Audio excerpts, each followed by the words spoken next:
What's going on, everybody? It is your boy Zamboni. I am an herbalist and astrologer, and it is time to talk about the astrology of the week ahead. Thank you so much for being here. Thank you for listening all the way to the end. Thank you for telling a friend about it. Thank you so much for sending me a tip via Venmo, Cash App, PayPal. That is so very, very helpful. Currently, the ruler of my second house is getting south noded. I'm broke as fuck. Thank you. If everybody sent me $2, that would be so helpful. I would be able to eat all week on that. Thank you so much for being here. Whether or not you have the $2 to send to me, thank you for being here. Let's talk about the astrology of the week ahead. So this week we are moving into fall time. That is right. The sun is going to move from Virgo into Libra. Happy birthday to all my Libra people. Hi. All right, then. We got the sun moving into Libra. This is a moment where, so the sun doesn't particularly like being in Libra. The sun is exalted in Aries, which is opposite to Libra. And so this is as far away from that as possible. This is opposite to that.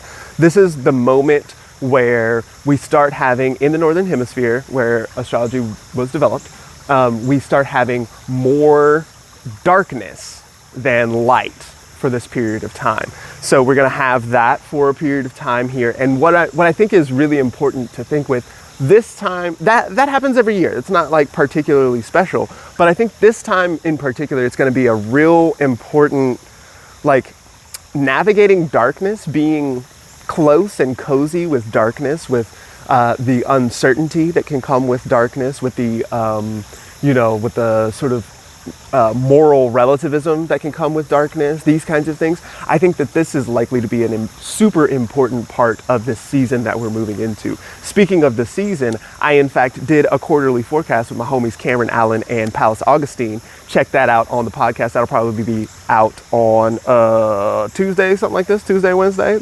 Trying to make it a little bit before the equinox, which happens on Thursday. So, and we'll have a lot to say about that and this kind of arc that we're moving into here. But one of the things that it really comes back to is like uncertainty. I'm not really sure what's happening. I'm not really sure what's real anymore. And that's just kind of going on for this whole period of time, for this whole season and beyond. But like for this 3-month period, there's this confusion. And so getting cozy with the darkness is going to be something worth doing, worth checking out. That's another thing to think with this week as the moon is waning, right? This is the last quarter moon, and so the moon is getting darker this whole time. And so again, we are like leaning into these themes of darkness and stuff like this. What's really real out here? What's going on? The other things that are going on here, so Mercury is retrograde, right? Mercury has been moving backward for, a week and a half now or something like this. And so we are going to come to that Cazimi point where Mercury comes into the heart of the sun. The sun is moving forward, Mercury is moving backward, and they're going to have a moment where they are exactly conjunct. That's going to happen this week at 0 degrees of Libra. It's going to happen on the day of the equinox. This is super interesting and definitely speaks to the mercurial moment, how very important it is to speak and to listen and to communicate or to miscommunicate. We can talk about information versus disinformation, like all of this sort of stuff. This is major stuff that's going to be taking place throughout this whole moment. To see that Cazimi taking place on the same day as the equinox sort of speaks to the relevance of that Mercury Cazimi, not only for that one little moment in which it happens, which is typical, but then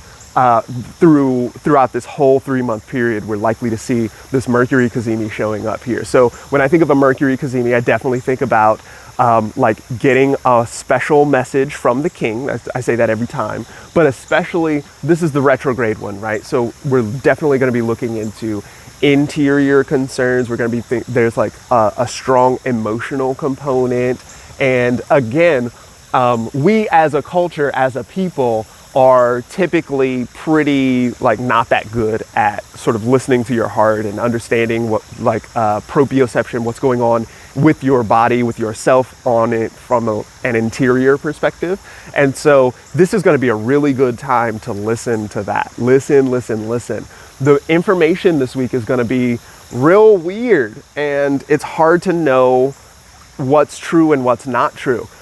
Part of what we have going on here also is we've got Mars in Gemini is going to make a trine to Saturn in Aquarius. So Mars in Gemini under a trine from Saturn in Aquarius definitely looks really good for Mars. It looks like this is a good week to be a cop or any other kind of like deputized authority or something like this, like the authority figure, which I think of as Saturn in Aquarius, who, you know, we can talk about all of the like bureaucratic stuff that goes with that, or, you know, laws and regulations, this sort of stuff. And then that saying yes to Mars, right? Generally, it's Saturn's job to say no to stuff. Saturn's like, nah, that's not the thing.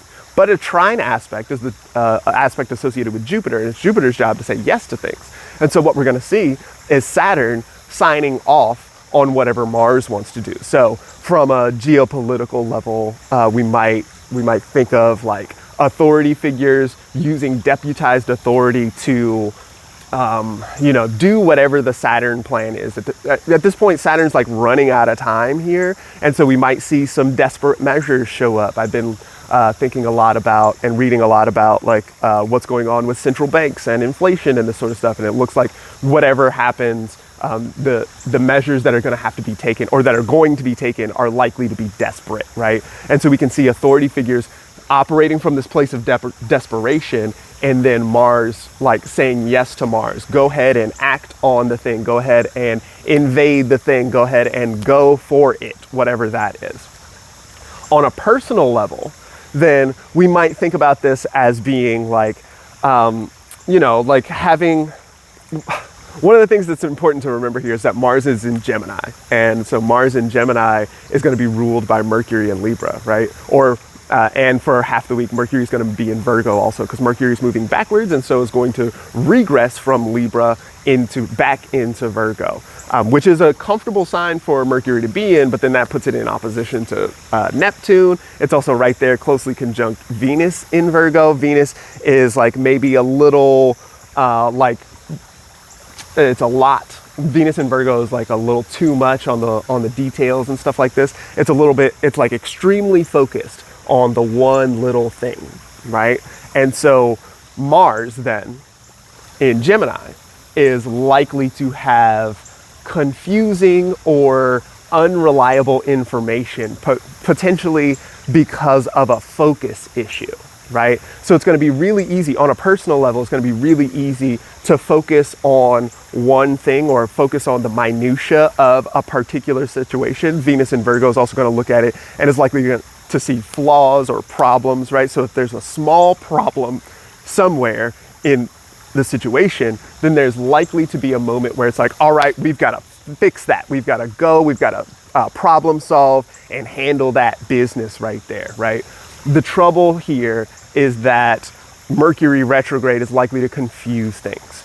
Mercury retrograde in Virgo, opposite to Neptune in Pisces, is likely to be confused. It's likely to not, you know, like it can't see the forest because of the tree, right? It's kind of that situation. Like there's a wider picture going on here that is going to be extremely difficult to see.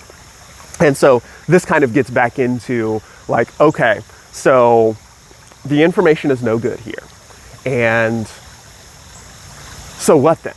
You know, like how are we going to navigate this? This gets back to that darkness and the uncertainty of things, and like just kind of being, you know, I did a podcast recently with Gordon White where I talked a lot about questions, right? I talked about, or we sort of discussed the importance of asking questions. And I've been thinking a lot with the idea that questions open up possibilities. And so that there's definitely like the uncertainty of the questions, like, well, what if? Then there's a lot of possibilities rather than answers, which tell you the one possibility, right? And so I definitely myself am thinking a lot with the importance of being with question, being with the interrogative, being like in a space where I don't necessarily know the answer. And then you still have to Mars. You still have to be active from that place. You still got to do stuff, even though you might not know what the best move is, right? And so, you know, this is very much, you just do it. You know, just find your way through it and see what you can do. Mistakes are going to get made. It's like that sometimes. That is part of the human experience, and we all learn and we can only generate the more beautiful world that our hearts know is possible if we make mistakes on that path. I'm out of time. Thank you so much for being here. Please send me a tip. Appreciate all y'all. Can't help